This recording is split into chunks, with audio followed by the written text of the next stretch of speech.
So thanks and welcome to the first note video.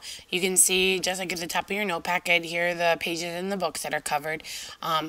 Usually chapters aren't this long, but because this is the first one and there's a lot of background information, don't get overwhelmed with it. The first two chapters are pretty much like stuff you've already seen, so that's not really new for you.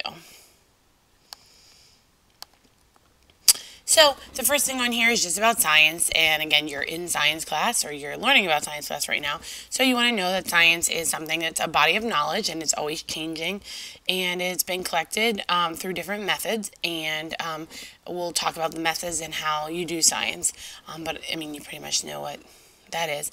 Chemistry is specifically, we look at the composition, so basically what is something made of, the structure of it, so what does it look like, and then the properties, so how does it act, what happens if we do this to it, what happens if we light it on fire, and we look at that, you know, what is its melting point, what is its boiling point. So that's what chemistry studies.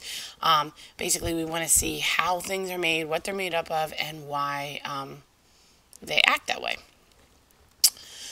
When you look at the different things, we're going to ask lots of questions and we're going to use different ways to solve it. We do use a lot of different instruments and stuff that we'll talk about through class to get through that. So those are all things that you know about science. So what we're going to do in this first video is just quickly look at the different types of chem and look at the types of research we have. So the first type of chemistry is called organic chemistry, and a lot of people have heard that you take this in college, and it's a course that you take. It's all about basically things that contain large chains of carbon, and you'll notice here that there's an asterisk because you can't say that everything that contains carbon is organic.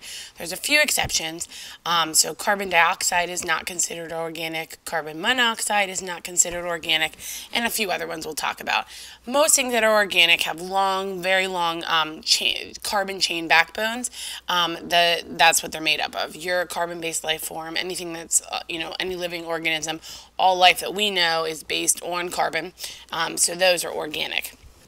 And that's why it was called organic, because they thought that anything that was alive was going to be organic. Here's a couple examples down here of it.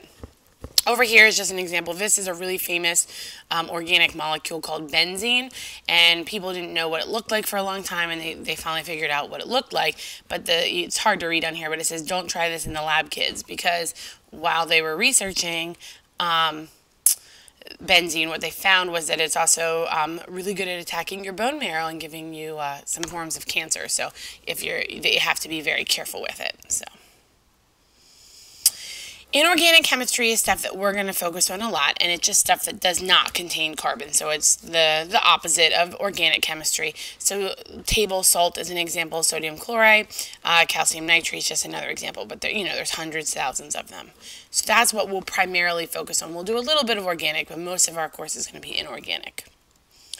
Here's the other types then. We have physical chemistry, which is where physics and chemistry come together.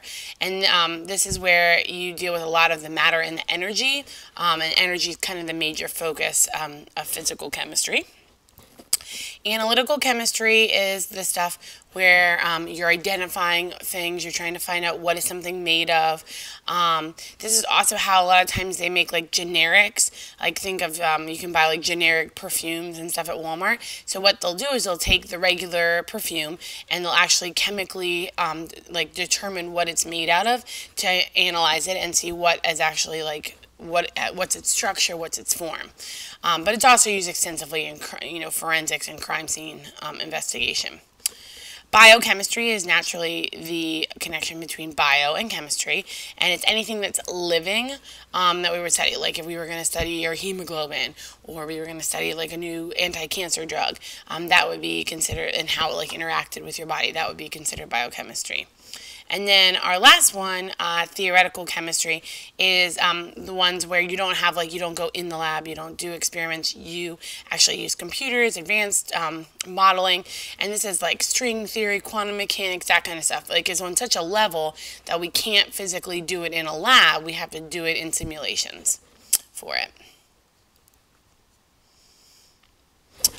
So last thing for this little video clip is different types of research. This is in your book as well. Pure chemistry is where you have an interest in something and you research it because you're interested in it. For example, one of my college professors, there's this chemical reaction that you pour these chemicals together and it oscillates colors. It changes different colors over and over and over again. And he just was really interested in that, and that's what he researched. He wanted to know, why did it do this? Why did it change colors? And that's an example of pure chemistry. Applied chemistry is much more common now because you have to have funding for your research, and this is where you're working toward a real-world application. So Hershey has chemists that they have on staff, and they're not just going to be randomly doing chemistry research. They're going to be doing research related to food science for a real world application. In your book, there's lots of examples of these different things, and this is really it for chapter 1, because chapter 1 is so you've heard it and heard it and heard it. So this is your first video.